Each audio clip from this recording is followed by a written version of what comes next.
달러 빼놓고는 각각의 대륙이 자기만의 고유한 원인으로 인해서 다 약세였던 거예요. 중국은 중국 나름대로 부동산 때문에, 유럽은 유럽대로 전쟁 때문에 폭락을 하고, 일본은 일본대로 YCC라는 정책 때문에 엔화 약세를 갖고, 이게 미국의 긴축과 맞물리면서 너무나도 킹달러로 갔었던 거고, 이 모든 요인들이 지금 다 되돌려지고 있죠. 유럽은 이미 누가 보더라도 가스 가격부터 좋아지고 있고, 관광객들은 이미 밀려들기 시작을 했고, 우크라이나 전쟁 이제 별로 신경 쓰시는 분들도 없잖아요. 그리고 일본도 어떤 방식으로든 이제 YCC 정책을 돌리려는 의도를 가지고 있고, 한 가지 분명한 건 일본과 유럽과 중국의 상황이 정반대의 상황으로 반전이 되었다. 그러면 킹달러를 제약할 수밖에 없다. 바꿔 말해서 미국의 금융 위기만 아니라면 이 킹달러가 전고점을 넘어서서 엠퍼러 달러, 즉 황제 달러로 갈 개연성은 사실상 없다라고 보시는 게 맞겠죠.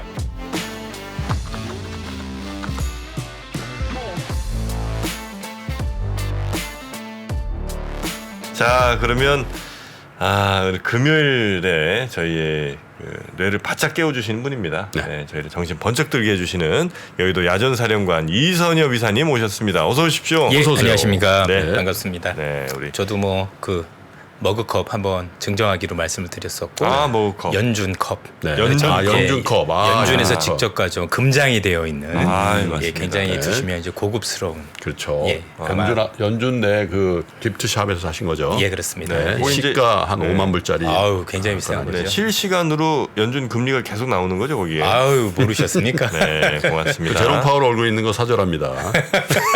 파월이랑은 안 맞아요. 파월 아니에요. 네. 자, 그럼 오늘은 우리 사령관님이 어떤 지침을 좀 주십니까? 예. 지난주에 사실 이 말까지 원래 했어야 되는데 좀 시간이 없어서 유럽 얘기만 해서 말씀을 드렸고, 사실 지난주에 유럽 얘기를 말씀드리면서 많은 투자자분들께서 유럽이 언제 이렇게 올랐습니까? 라고 말씀 주시는 분들도 있었습니다. 그만큼 우리가 너무 미국 중심으로 한 너무 이렇게 편협하게 봤던 건 아닌가. 그래서 뭐 글로벌 시장을 놓고 볼 때는 반드시 좀 더 넓게 보고 전체적인 시장을 좀 조망해 보는 것도 괜찮지 않을까라는 측면에서 지난주 그렇게 말씀을 드렸고, 오늘은 이제 어쨌든 우리 시장도 되게 중요하지 않습니까? 네. 어쨌든 한국 시장에 대한 고민, 그리고 한국 시장을 볼 때는 어떤 걸 봐야 될까? 미국 시장 같은 경우는 워낙 잘해주시는 분들도 많고, 또 뭐 전체적으로 놓고 보면 지표도 워낙 풍부해서 다들 이제 뭐 좋은 공부도 많이 하셨을 텐데, 네. 어떻게 생각하면 우리는 여지까지 미국 공부만 한 거지, 그렇죠. 정말 한국 시장에 대해서는 제대로 공부한 건지에 대한 고민이 있었어요. 네. 그래서 거기에 대한 고민, 특히 이제 환율로 풀어보는 얘기를 좀 해드리도록 하겠습니다. 좋습니다. 자, 오늘 아침에 모든 조간들에서 한국경제, 매일경제를 비롯한 모든 경제신문에서 나온 일면 기사 중에 하나가 딱 박히는 게 있습니다. 킹달러 시대가 전문다라는 그 기사 보셨나요? 아마 오늘 이제 우리 그 김프로님께서도 아마 설명해 주시지 않았을까 생각을 하는데, 네. 기본적으로 오늘 신문에서 나온 거 보면 킹달러가 전문다라는 기사가 공통적으로 모든 신문에 다 실려 있습니다. 그 기사를 참고해서 오늘 제가 드린 말씀을 바탕으로 한번 시장을 보시면 좋지 예. 않을까라는 말씀을 드립니다. 첫 번째 장표를 보도록 하겠습니다. 네. 지금 많은 투자자분들께서 저희들과 마찬가지로 모두 다 침체를 얘기하고 계시죠. 뭐 글로벌적으로 이게 침체가 완전히 공통 단어가 됐을 정도로 굉장히 침체란 단어가 굉장히 우리 화두를 굉장히 이끌고 있다라고 보시면 될 것 같은데요. 웃기지 않습니까? 왜 우린 이렇게 쫄아 있지? 왜 이렇게 굉장히 시장에 대해서 두려움에 떨고 있지? 예. 간단합니다. 연준한테 노란하고 있다라고 보시면 되죠. 연준이 우리한테 줄 수 있는 계략이 뭘까요? 결국은 기대 인플레이션을 꺾는 거 아니겠습니까? 네. 저는 연준의 이 정책이 성공했다고 판단합니다. 연준이 우리한테 주고 싶었던 게 이 두려움이에요. 앞으로 경기 침체가 많이 올 거고, 공포 심리를 주고 그렇습니다. 싶었다. 예. 굉장히 힘들어질 거야. 그래야 수요가 줄잖아요. 그래서 수요가 줄고 인플레가 꺾이고. 인플레가 꺾이고 보시죠. 그래서 그 결과 기대 인플레이션이 하락을 하고 있죠.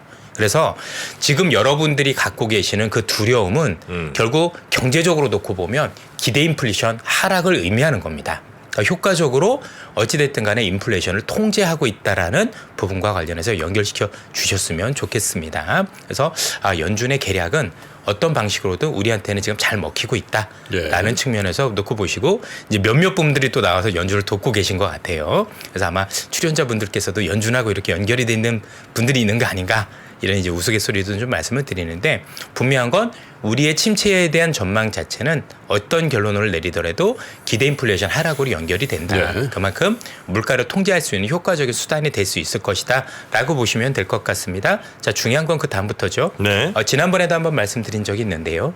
한국 시장을 놓고 볼 때 가장 중요하게 저점을 확인할 수 있는 유일한 지표가 하나 있습니다. 그거는 어떤 경로에서든지 원달러 환율입니다. 자, 지금 그래프를 놓고 보시면 제가 이제 99년 이후를 그려왔는데 네. 그 이전의 그래프는 의미가 없습니다. 왜냐하면 우리나라가 외환 시장을 대부분 개방하지 않았었을 때라 환율이 우리나라 시장에 미치는 어떤 그 신뢰성이 없기 때문에 그 이후에 전체적으로 놓고 그려보면은요, 명확하게 원달러 환율의 고점과 지수 저점이 완벽하게 일치를 합니다. 그만큼 우리는 수출 중심의 국가이기 때문에 또 외부의 경제에 영향을 많이 받기 때문에 사실 환율과 지수는 정확하게 데칼코마니를 그리고 있다라고 볼 수가 있겠습니다. 예, 네. 따라서 지금 여러분들 이거 보시면 요 자체가 원달러 환율의 고점이었었고 요게 지수 저점이었었으니까 이를 감안해 보면 지난 9월이 저점이었을 가능성이 굉장히 높다라고 판단할 수가 있겠습니다. 자, 그러면 일단은 요 그림을 통해서 볼 수 있는 건 그래, 당신 말대로 원달러 환율과 지수 저점은 정확하게 일치를 했어. 그러면 여기서 중요한 게 야, 그러면 원달러 환율이 오르면 의미가 없잖아 라는 말씀을 하실 수 있을 것 같아서 그 다음 얘기를 드리도록 하죠. 네. 일단 한 가지는 분명한 건 환율과 우리가 알고 있는 미국의 기준금리가 아닙니다. 미국의 기준금리가 한국의 바닥을 결정하는 게 아니고 우리나라는 원달러 환율이 바닥을 결정을 한다라는 점을 먼저 보셨으면 좋겠습니다. 네. 이미 보셨겠지만 미국 지수하고 유럽 지수도 다르잖아요. 그러면 미국의 금리 가지고 전 세계 지수를 얘기할 필요는 없죠. 미국의 지수는 그럴 수도 있겠죠. 우리는 조금 다르다라는 점을 말씀드리겠습니다. 왜냐하면 우리의 수출 지역은 미국만 있는 게 아니기 때문입니다. 자, 그러면 다시 한번 이걸 통해서 보도록 하죠. 자, 요것만 보시면 될 것 같은데요. 이게 원달러 환율입니다. 요것도 원달러 환율이고 요것도 원달러 환율. 지금 수준이죠. 중요한 건 뭐냐면 네. 요거 보신가요? 파란색 선. 이 파란색 선을 놓고 보시면 이번에 원달러 환율이 굉장히 높았었죠. 네. 그런데 많은 질문할 수 있는 게 네 말대로 원달러 환율의 고점이면 지수 저점이면 그것까진 이해를 하겠는데 만약에 이 원달러 환율이 지난 9월에 있었던 고점을 넘어서면 의미가 없는 거 아니겠어? 라는 말씀을 주실 수 있습니다. 그런데 보시는 것처럼 현재 지난 9월에 있었던 원달러 환율의 고점을 넘어서면 100% 금융위기입니다. 글로벌 금융위기입니다. 보시는 것처럼 전부 다 금융위기로 가고 있죠. 즉 2008년 금융위기 수준까지. 그래서 심플하게 생각하시면 됩니다. 미국에서 글로벌 금융위기가 올 거라고 생각을 하시면 그리고 그 가능성이 높다라면 지금이라도 주식을 오를 때마다 비워야 되는 게 맞습니다. 그러나 그래, 미국의 금융위기 가능성이 실제화 가능성이 없다라고 판단하신다라면 지난 9월에 대한 저점에 대한 신뢰는 더욱더 높아질 수밖에 네. 없다라는 말씀을 기본적으로 드리고 싶습니다. 다시 한번 말씀드리지만 미국의 기준금리 인하가 우리의 저점을 만들지 않는다. 우리는 원달러 환율이 훨씬 더 중요한 국가다라는 말씀을 드리도록 합니다. 자, 그러면 중요한 게 그런 거죠. 자, 보시는 것처럼 이전에 미국의 기준금리하고 CPI를 살펴보니까 이번하고 좀 다른 게 있어서 말씀을 드립니다. 보시는 것처럼 이게 미국의 소비자 물가 지수고 이게 미국의 기준금리인데요. 항상 보시면 미국의 기준금리는 소비자 물가 지수가 꺾이기 전에 먼저 금리를 내리는 거 보이십니까? 1970, 80년대도 그렇고 요때도 그렇고. 그래서 미국이 7, 80년대 때 우리가 알고 있었던 연준이 정책 실패한 가장 큰 이유 중에 하나가 뭐냐면 실제 물가가 확실히 꺾였다라는 반증이 없는데도 불구하고 먼저 선제적으로 경기에 우선을 하다 보니 경기를 살려야 되지 않겠어라고 하더니 먼저 선제적으로 금리를 내렸다가 네. 재발을 했었던 경험도 있다라는 거죠. 근데 지금은 어떻습니까? 물가가 확연하게 꺾였는데도 불구하고 여전히 금리를 올리고 있죠. 전체적으로. 그래서 이전과는 금리에 대한 올리는 모습 자체도 다르다. 그러면 내릴 때도 모습이 되게 다르겠죠. 이렇게 한번 설명을 드려볼까요? 미국의 기준금리 인하는 사실은 목적이 다릅니다. 현 수준을 제외하고 현재를 제외하고 이전에 있었던 모든 미국의 기준금리 인하는 우리가 알고 있는 것처럼 경기 침체를 막기 위해서 인하를 했습니다. 네. 그래서 선제적인 인하를 했었던 거고 그래서 그 금리 인하 자체가 앞으로 경기가 앞으로 너무 안 좋아질 겁니다라는 시그널로 작용을 했습니다. 그런데 이번에 미국의 기준금리 인상은 네. 목적 자체가 경기를 부러뜨리기 위함이었었습니다. 목적이 다르죠. 그렇죠. 이전에 있었던 금리 우리가 알고 있는 인상은 경기를 뭐하죠? 인하 자체가 경기 침체를 막는 거였으면 이번엔 인상 자체가 경기를 부러뜨리기 위함이었다. 네. 그럼 여러분들 원인과 결과는 같은 게 향후에 미국의 기준금리 향후에 인하될 때는 이전과는 다른 결과를 도출할 수밖에 없는 상황일 수도 있겠다라는 사실 가정을 깔고 가셔야 된다는 점을 우선적으로 말씀을 드리도록 하겠습니다. 자, 다음 그림을 보도록 하죠. 어찌됐든 킹달러였었죠. 자, 앞서 말씀드린 킹달러가 이제는 황제달러가 되지 않으면 우리가 알고 있는 지수 저점은 그 이하로 깨치지 않는다라는 게 기본 가정입니다. 그래서 그래 원달러 환율이 그때 우전에 봤던 직전 고점을 넘지 않으면 킹달러였으니까 이제는 엠퍼러 달러가 돼야 되겠죠. 황제 달러가 되지 않는 한은 사실은 우리 지수 9월 저점은 깨지지 않는다라는 걸 봐야 될 텐데 그러면 그 가능성을 한번 점검을 해보자고요. 그동안 우리가 봤던 킹달러는 왜 왔던 거지? 자, 첫 번째 보시는 것처럼 이게 미국의 킹달러였었죠. 이게 여러분들 만약에 개별 주식이었으면 이건 무조건 팔아야 되는 주식 아니겠습니까? 그렇지 않습니까? 자, 그런 거 보면 일단 누가 보더라도 어찌됐든 미국의 킹달러가 발효됐었던 이유 중에 하나는 그 어떤 때보다도 역사적으로 가장 빠르고 가장 강하게 금리를 올렸다가 첫 번째겠죠. 너무 고강도 긴축을 하다 보니 달러가 강세였다. 그렇죠. 라는 게 첫 번째죠. 예. 그런데 최근에 있었던 이 달러 강세가 보시는 것처럼 기술적으로도 이미 추세가 무너졌다라는 점에서 볼 필요가 있겠죠. 어쨌든 첫 번째는 그래. 미국의 고강도 긴축이 가장 큰 원인이었어. 첫 번째 강달러에 대한 원인. 자, 그런데 이미 우리가 알고 있는 것처럼 물가가 유의미하게 하락 반전을 했습니다. 그렇다는 얘기는 앞으로 미국의 고강도 긴축은 이제 마무리가 되어간다는 얘기가 되는 거니까 앞서 말씀드렸던 첫 번째 킹달러에 대한 원인은 해소가 되어가고 있다라고 보셔도 될 것 같죠. 특히 이제 어제 김효진 연구원께서도 아주 좋은 말씀을 주셨었고 김한진 박사님도 그 전에 보니까 너무 좋은 말씀을 많이 해주셔서 그 얘기를 좀 차용을 해보면 어제 특히 이제 김효진 연구원의 얘기를 일부 차용을 해보면 물가와 관련해서 우리가 여러 가지 지표를 보는데 헤드라인 지표를 볼 때도 있을 거고 그다음에 주거비를 보면 다르죠. 주거비가 꺾이면 물가는 100% 추세가 꺾인 거예요. 어떤 경우에도 추세가 꺾인 겁니다. 네. 자, 고용은 뭐냐? 재발을 하느냐 안 하느냐죠. 일정 부분 내려갔는데 고용이 안 꺾이면 추세적으로 내려갔던 물가가 다시 재발할 개연성이 있는 거를 뜻하는 겁니다. 그래서 지금 아마 연준의 많은 위원들도 이제 우리가 알고 있는 금리는 어느 정도 다 올려가는데 이 재발을 막기 위해서 이제는 고금리를 오랫동안 유지하겠다라는 것도 이제 있다라는 거죠. 어쨌든 목적 자체는 이제는 그런 것들을 감안하면 킹달러가 오긴 어렵죠. 이로 인해서 미국의 긴축에서 왜 이미 다 꺾여 내려가고 있으니까. 네. 그래서 첫 번째 요인은 해소가 됐다고 보셔야 될 것 같고요. 두 번째는 이것만 가지고 만약에 미국의 킹달러가 있었다면 더 올라갈 수도 있겠지만 여러 요인들이 복합적으로 있었기 때문에 그 말씀을 드리고 싶습니다. 그래서 지금 보시는 그림처럼 미국의 기준금리 인상은 어쨌든 종착역이 많이 다다랐다라는 측면에서 보실 필요가 있고 어제 김우진 연구원이 말씀 주신 것 중에 제일 좋은 얘기가 뭐냐면 올해 상반기는 미국에 대한 긴축에 대한 우려로 시장에 어떤 큰 추세적인 변화가 있을 가능성은 생각보다 낮지 않느냐에 대해서 저도 상당 부분 공감을 하고 있습니다. 자, 보시는 것처럼 또 두 번째가 의외로 이게 미국이 고강도 긴축을 하는데 그 상황 속에서 유럽이 다른 이유로 어려움을 겪으면서 유로가 급락한 것도 킹달러를 만들었습니다.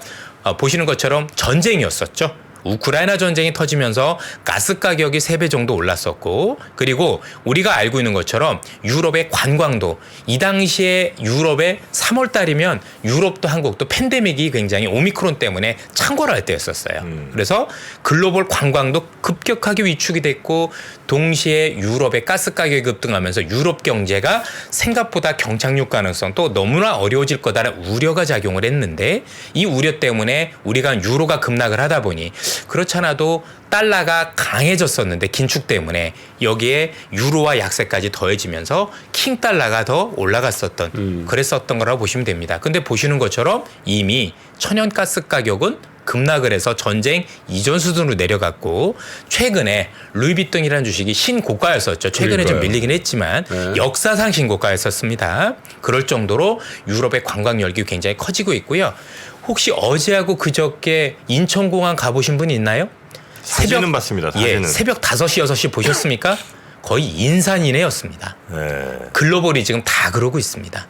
전체적으로. 사람들 머리만 보입니다. 인산인해 정도가 아니라 네. 잘못하면 2시간 전에 가도 비행기를 못 탈 수 있는 상황까지 나올 그래요? 정도로 그렇습니다. 한번 나가보시면 대부분 일본 많이 가신다고 얘기하더라고요. 네네, 맞습니다. 예, 장난 아닙니다, 여러분들 지금. 그래서 어쨌든 이런 것들을 감안하면 또 오늘 새벽에 유럽의 라가르드 ECB 총재도 유럽 경기가 우리가 우려했던 것만큼 악화되지 않을 것 같다라고 예. 공식적인 발표를 했다라는 거죠. 이렇게 해놓고 보면 앞서 말씀드렸던 그래 또 하나의 킹달러의 원인을 제공했던 유로화가 이제는 약세를 끝내고 일정 수준 반등을 지속할 가능성이 높아짐에 따라서 현재 말씀드렸던 킹달러가 그 이상으로 올라갈 개연성은 또 제약이 되고 있다라고 보셔도 될 것 같습니다. 자, 세 번째는 일본이었죠. 어떤 식으로든 일본의 이 무리한 YCC 정책, 사실 어제 있었던 일본의 뱅크 오브 자펜의 통화 정책 결정은 아주 중요한 함의가 있습니다. 제가 지난번에도 한번 일본의 정책을 말씀드린 적이 있는데 다음 주에 일본과 관련해서 다시 한번 특집으로 다뤄드리도록 하겠습니다. 굉장히 큰 의미가 있어서 어쨌든 됐든 간에 일본이 이 YCC 정책, 즉 일드 커브 컨트롤이라는 무리한 제로금리 정책을 추진하면서 일본의 엔화가 엄청 약세였었죠. 네. 제가 지난 10월 달에 이 약세를 지속할 수 없다. 그리고 이것 때문에 미국이 통화 정책의 속도를 조절할 가능성이 높고 이로 인해서 달러가 고점이다. 미국의 국채금리도 고점이라고 여의도에서 유일하게 고점을 부르짖었고 사실 그게 유효했었습니다. 그 뒤로 정확히 꺾였었으니까 사실 그 부분도 있었던 거죠. 즉 일본의 엔화도 너무 약세를 띠다 보니 이 약세 때문에 당연히 달러는 더 강세였겠죠. 즉 다시 한번 여기까지 종합해보면 미국의 무리한 긴축, 거기에 유럽의 너무 어려워진 경제, 또 일본의 말도 안 되는 이 정책이 복합적으로 맞물리면서 사실 킹달러가 마련이 됐었던 원인이었었다라고 보시면 됩니다. 그리고 마지막으로는 중국이었죠. 중국 역시도 3년 이상의 너무나도 강했던 봉쇄. 이 봉쇄 정책으로 인해서 당연히 위안화가 초약세로 갈 수밖에 없었던 환경이었었겠죠. 특히 중국 같은 경우는 코로나도 있었지만 부동산 경기가 어려웠던 것도 네. 사실 경기에 한몫을 했습니다. 그럼에 따라서 전체적으로 우리가 알고 있는 위안화도 약세, 즉 달러 빼놓고는 우리가 알고 있는 긴축이란 거 빼놓고도 각각의 대륙이 자기만의 고유한 원인으로 인해서 다 약세였던 거예요.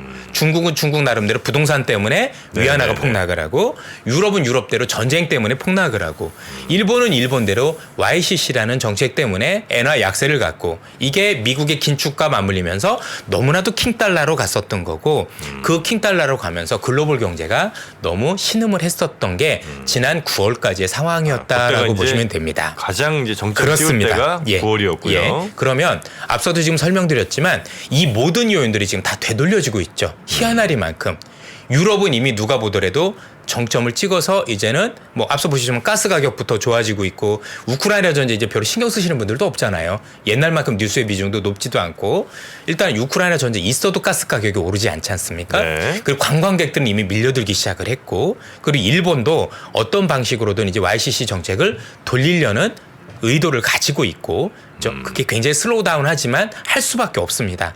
안 하면 안 될 정도로 지금 일본의 어떤 그 채권 시장이 되게 제약을 받고 있기 때문에 다음 주에 그 말씀을 드린다라고 일단 설명을 드리고요. 한 가지 분명한 건 일본과 유럽과 중국의 상황이 정반대의 상황으로 반전이 되었다. 그러면 당연히 우리가 알고 있는 미국이 긴축을 한다고 해도 그거보다는 이 효과가 더 크니 킹달러를 제약할 수밖에 없다. 바꿔 말해서 미국의 금융 위기만 아니라면 이 킹달러가 전고점을 넘어서서 엠퍼러 달러, 즉 황제 달러로 갈 개연성은 사실상 없다라고 보시는 게 맞겠죠. 그러면 앞서 말씀드린 원달러 환율이 한국 시장의 바닥을 결정한다라고 보면 사실 9월 바닥에 대한 신뢰는 더더욱 높아질 수밖에 없다라고 보셔야 될 것 같습니다. 네. 예, 자. 그러면 여기서 더 재미있는 게 있습니다. 그러면 금융위기가 오면 어떡할 건데? 이런 질문을 주실 수 있죠. 여기에 대해서 지금도 말씀을 드리도록 하죠. 자, 전 뉴욕 연은 총재, 제가 굉장히 좋아하는 분인데 윌리엄 더들리란 분은 이전에 있었던 뉴욕 연은 총재 중에서도 가장 우수했던 탑3 중에 한 분이십니다. 참고로 우리가 알고 있는 연준 위원들 모두 다 훌륭하신 분들이지만 네. 그중에서 뉴욕 연은 총재가 가장 우수한 분이라고 보셔도 될 것 같습니다. 여기가 원래 핵심이고 그렇죠. 뉴욕 연은 총재는 당연직 부총재로 반드시 올라가는 아주 중요한 자리입니다. 자, 이분께서 이번에 침체는 금융위기로 번지지 않을 거라고 얘기를 하고 있습니다. 왜냐하면 지금 연준이 통제권을 갖고 있는 침체이기 때문에 또 현재 이번 침체는 연방준비대 연준에서 유발된 만큼 사실 연준이 우리가 알고 있는 금융위기로 이걸 발전시키지 않을 거다라고 윌리엄 더들리 총재는 얘기를 하고 있다는 얘기입니다. 한 가지 더 재밌는 게 있습니다. 여러분들 잘 알고 계시는 혹시 이분 알고 계십니까? 루비니 교수라고 알고 계시나요? 오랜만에 나오네요. 뉴욕대 네. 스턴에 계시는 네. 굉장히 유명한 분이시죠. 닥터 둠으로 유명한 네, 네. 분이신데요. 이분도 똑같은 얘기를 하고 계십니다. 근데 좋은 얘기는 아니에요. 보세요, 네. 여러분들. 자, 미국의 연준이 인플레이션을 목표까지 끌어내려면 원래는 6%까지 올려야 돼라고 얘기하십니다. 최근에 아마 몇몇 방송에서 오늘도 제러미 다이먼이라는 그죠? 그분도 6%까지 올려야 되지 않느냐라고 얘기를 하고 있거든요. 근데 이게 불가능하다고 얘기를 하신 거예요. 무슨 얘기냐면 인플레이션 2%까지 잡으려면 6%가 맞긴 맞는데 만약에 6%까지 올리면 미국 경제가 심각한 침체에 빠지는데 단순히 심각한 게 아니라 금융시장 내 워낙 부채가 많기 때문에 사실 금융위기로 발전한다라고 얘기를 하고 있어요. 간단하게 여러분들 이렇게 생각하시면 됩니다. 미국의 중앙은행은 2%까지 물가를 잡고 싶어 하지만 네. 그게 불가능하다라는 게 미국의 시작이에요. 왜냐하면 그거 하면 빈대 잡으려다 초가삼간 잡더니 실제는 그렇게까지는 못할 거야라고 아주 굉장히 보수적인 분조차도 이렇게 얘기를 하고 계신 거예요. 네 의도는 알겠으나 이렇게 글로벌 시장 부채가 많은데 6% 그거 안 돼. 그래서 어떻게 하는 거야? 전쟁을 하다 말 것 같아 라고 얘기를 한다라는 겁니다. 그래서 전체적으로 놓고 보면 미국은 지금 6% 올린다라고 우리한테 얘기는 하고 있지만 그걸 고지고대로 믿을 필요는 없다. 그랬다간 다 죽는다라는 게 기본적인 시장의 시각이고 이걸 윌리엄 더들리가 얘기한 거예요. 경기 침체는 올 수 있겠지만 금융위기로 갈 거냐 안 갈 거냐는 연준의 몫인데 6%까지 올렸다 너 어떻게 되는지 알지? 그러니까 그렇게 하면 안 돼라는 사실상의 경고를 줬다라고 보셔도 될 것 같습니다. 네. 자, 그러면서 최근에 여러분들 잘 알고 계시는 로렌스 서머스 교수.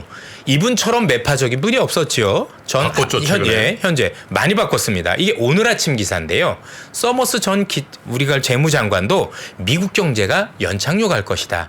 자, 저처럼 좋게 봤던 사람 연착륙 한다라면 신뢰가 낮을 수도 있겠지만 아예 경착륙이 완다라고 1년 내내 부르짖었고 이번 인플레이션을 전 세계에서 가장 정확하게 맞췄던 분이 이런 얘기를 하신다라면 신뢰성은 높아진다라고 봐야 될 것 같아요. 그리고 이 서머스 교수가 얘기한 게 이렇게 연착륙이 가능한 이유는 결국 고용시장이 좋기 때문이다라는 얘기를 지금 네. 하고 있어서 현재 낙관적인 견해로 돌아섰다. 이 정도면 항복한 겁니다.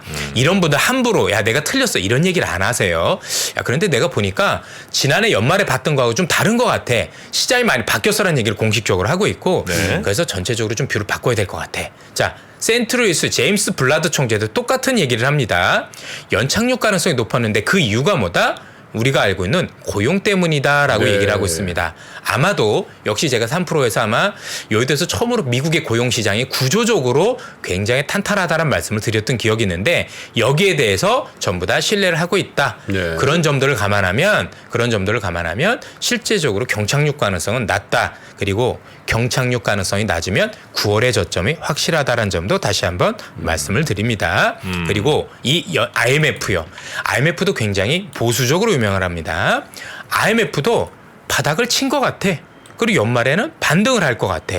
더 웃긴 건 뭐냐면 결국은 여기서 얘기하는 게 뭐냐면 나 이제 경제 전망치 올릴래라고 얘기를 하고 있어요. 얼마 전까지 하향 조정했는데.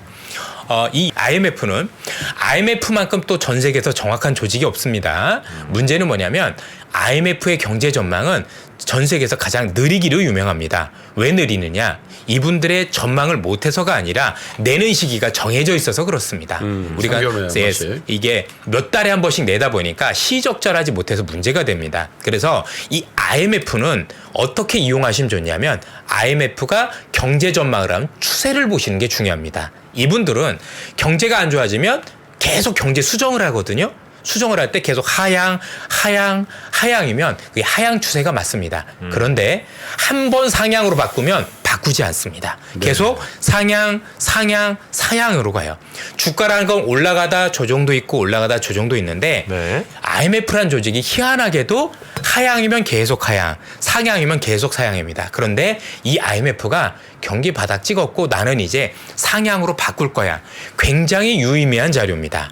IMF만큼 경제를 굉장히 정확하게 전망하는 조직이 드물기 때문에 이 조직에서 경제가 바닥을 찍었고 상향한다라는 것 자체는 굉장히 큰 의미가 있다라는 점에서 살펴볼 필요가 있겠습니다. 자, 투자자 여러분들, 지금 제가 말씀드린 분들은 그동안 시장을 제일 안 좋게 봤던 분들입니다. 네. 그렇죠. 좋게 봤던 분들을 제가 일부러 나열한 게 아니라 시장에서 제일 안 된다고 얘기했던 분들이 바꿀 정도면 우리도 뭔가 한번 이제는 유연해져야 되지 않을까라는 말씀을 기본적으로 드리고 싶습니다. 그래서 여러분들 이렇죠. 아까 루비니 교수도 얘기했고 연준 부의장도 얘기했고 야 그러면 연준이 인플레이션 잡는 걸 포기해야 돼? 그게 아닌 거고요. 그래서 현실적으로 시장에서 이런 얘기를 하고 있는 거고. 자, 보시는 것처럼 에리언부터 야 연준 네가 생각한 2% 불가능하니까 2% 목표 포기하고 그냥 3%로 올리지. 3%로 올리고 사람들한테 그 인플레에 적응하라고 해라고 경고를 줬어요.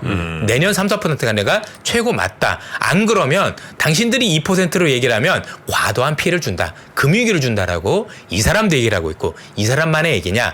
미국 경제학계의 공통적인 의견입니다. 보시는 것처럼 올 초에 있었던 전미 경제학회에서 퍼먼 교수도 그렇고 로모 교수도 그렇고 스티글리츠도 그렇고 야 말도 안 되지만 2% 어떻게 잡아. 이분들 대부분 노벨 경제학상 받은 분들도 있지요.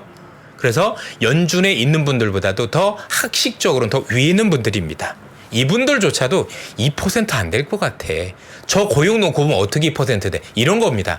고용이 이렇게 좋은데 그 고용을 부러뜨릴 정도가 되면 그냥 금융위기야. 그러니까 빈대 잡으려고 초과삼간 태우지 말고 그냥 현실적으로 3%가 맞으니까 네가 그냥 물러서 3%라고 얘기를 하고 여기에 대해서 적응하게 만들지라고 한두 분이 얘기한 게 아니라 미국 경제학에서 공통적으로 연준한테 권고를 하고 있다라고 보셔도 되겠습니다. 네. 그래서 지금 만약에 시장에서 전망을 하는데 미국이 무조건 인플레이션에 관련해서 2%를 고집할 거고 그것 때문에 경제가 이렇게 될 겁니다라는 분석에 대해서는 다시 한번 제고를 해주셨으면 하는 말씀을 드리고 싶은 겁니다. 네. 예. 자, 이렇다 보니 그럼 우리가 얻는 것만 있는 건 아니겠죠. 자, 이 무디스의 마크 잔디라는 분이 있습니다. 이분은 2008년 금융위기를 예견한 굉장히 유명한 이코노미스트입니다. 정말 전 세계적으로 신뢰할 만한 미국의 잔디죠. 이분도 이렇게 얘기를 하는 거예요. 네. 그러면 미국의 경기 침체를 피할 수 있는 대신에 네. 있는 것도 있다라는 얘기입니다. 그래서 내년까지는 경제가 빠르게 올라오지 못하고 슬로우 세션이 될 거다. 그렇죠? 뭔가 깨끗하게 처리를 하면 경제도 빨리 올라올 텐데 경기 침체가 극심하지 않은 대신에 올라온 것들이 대단히 느릴 수밖에 없어. 이렇게 보시면 됩니다. 네. 자, 이런 점들을 종합해 볼 때 앞으로 글로벌 경제를 놓고 보면 바닥은 찍은 것 같고 지수도 바닥을 찍은 것 같아. 근데 올라오는 속도도 대단히 느릴 거고 올라오는 폭에 대해서도 생각보다 그렇게 강하지 않을 수 있어. 네. 라는 게 현재까지의 결론이 될 수도 있다는 얘기죠. 그리고 다른 얘기를 하시는 분들도 있죠. 자, 또 다른 낙관론의 근거가 되는 분들입니다. 자, 역시 경기 침체가 오더라도 경기 침체 크지 않을 건데 글로벌 석각들은 중국 보복 소비가 버팀목이 될 수도 있다라고 얘기합니다. 지금 많은 투자자분들께서 최근에 움직이고 있는 중국의 소비와 관련 리오프닝을 단수 테마로 생각하는데 이분들은 그게 경기를 돌릴 수 있는 메가톤급 호재라고 얘기를 하고 계십니다. 네. 이게 온도차예요. 그렇죠? 우리가 내공이라는 건 사실 이런 데서 나온 거거든요. 단수 테마로 보느냐 그 이상으로 보느냐 이분들은 그 이상으로 보고 있다는 얘기인 겁니다. 그리고 여러분들 잘 보시죠. 중국의 해외 관광객 보시죠. 코로나 이전에 이랬는데 지금 이만큼입니다. 이분들이 해외여행한다라고 생각을 해보시면 거기에 대한 경제적 파급 효과는 의외로 클 수도 있다라는 점에서 우리가 조금 더 지켜봐야 되겠지만 제가 볼 때는 이 중국인들의 여행은 바로 다음 달이면 이 정도까지 올라올 것 같습니다. 왠지 아시죠? 코로나는요.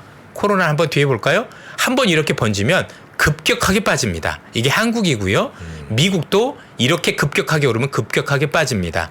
2달 뒤에 좋아지는 게 아니라 코로나는 번지고 나면 한 달 뒤면 위드 코로나로도 중국도 갈 수 있다라는 점에서 생각보다 위드 코로나가 빨라질 거다. 네. 자, 그러면 요 그림 한번 보실까요? 중국의 소비가 어느 정도 되길래 이게 미국의 소비입니다. 미국의 소비가 전 세계에서 28%고요. 중국의 소비가 전 세계에서 14% 정도 됩니다. 그런데 관광하고 IT만 따지면 거의 비등비등합니다. 그렇게 놓고 보면 중국의 소비가 됐었을 때 최소한 미국이 무너지는 걸 완충은 충분히 할 수 있지 않겠습니까? 그러면 과도한 낙관론으로 중국이 좋아지니까 경기를 들어올릴 수 있을까지는 아니다 하더라도 네. 야 그래 경착륙은 최소한 막을 수 있겠구나 하는 데는 충분히 전 동의를 하실 거라고 생각을 합니다. 그러면 이런 모든 점들을 감안하면 시간이 흐를수록 저뿐만이 아니라 전 세계에 있는 모든 경제학자 특히 시장을 너무 안 좋게 봤던 분들도 그래 이런 정도면 미국의 고용시장 감안하고 중국의 어떤 이 리오프닝을 감안하면 경제 확증 가능성은 사실상 낮아지고 있구나.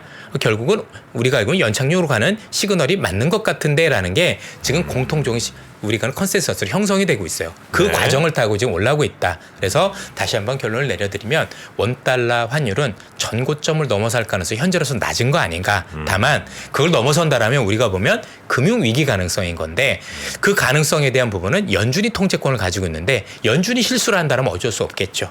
그것만 아니다라면 우리가 이렇게 볼 때 그 현실화 가능성은 낮은 거 아닌가. 그래서 저는 여러분들한테 그동안 마음의 문이 닫혔다라면 이제 여러분들 가지고 있던 포문을 개방할 시기가 됐다.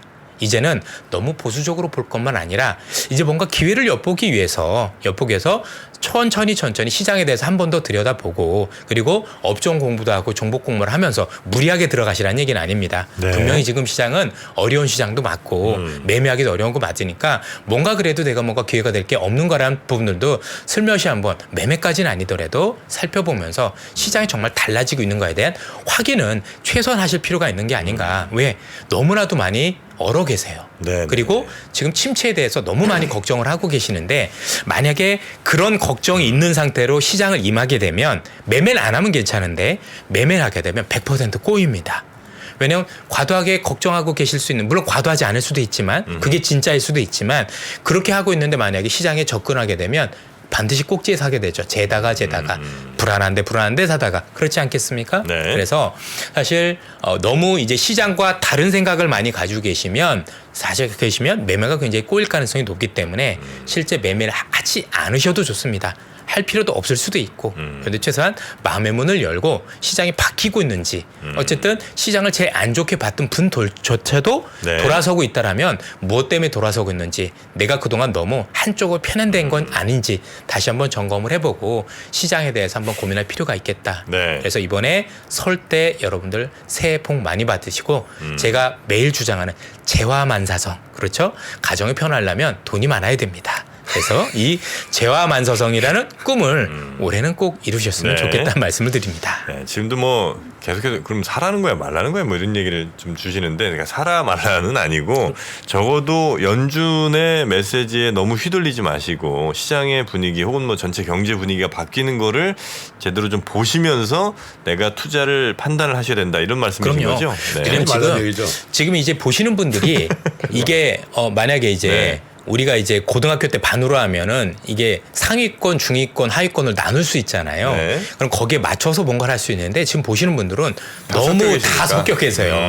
최상위권도 계실 거고 사실 제가 여기 투자자분들 중에서 블로그 오시는 분들 봤는데요. 저희들보다 수준 높은 분들도 실제 있으세요. 잘하신 분들도 많으시고 네. 또 그런 반면에 여전히 줄이니 분들도 계실 거 아닙니까? 그렇죠. 네. 그래서 사실 뭉뚱그려서 이러라고 말씀드리기가 어려운 부분이 있어요. 제가 볼 때는 상위권 분들은 지금 적극적으로 매매를 하셔서 됩니다. 이미 수익 많이 나신 분들도 봤고요. 네, 근데 네. 그렇지 않은 분들은 여전히 어려운 시장이 될 수도 있기 때문에 뭐 뭉뚱그려서 여러분들한테 이래라 저래라 네, 말씀을 네. 드릴 수는 없습니다. 예. 알겠습니다. 자 우리 이선엽 이사님과 함께 오늘 금요일 순서 해봤고요. 꽉 찼네요. 네, 우리 이선엽 이사님 설 연휴 잘 보내시고 명절로 잘 보내시고 갔다 와서 아이 그럼요. 파이팅이다. 파이팅 해야죠. 네. 네, 고맙습니다. 예, 새해 복 많이 받으십시오. 예. 장 시작 전부터 종료까지 쏟아지는 수많은 뉴스와 정보들. 이 중에서 어떤 것이 투자에 정말 도움이 되는 정보일까요? 3프로의 증시 셔터맨 박근영 마스터가 직접 정보를 선별하고 투자의 힌트를 드립니다. 시간도 아끼고 투자 아이디어도 얻는 시간, 박근영 부장의 마켓 힌트와 함께 하세요. 자세한 사항은 3프로TV 앱과 홈페이지를 확인하세요.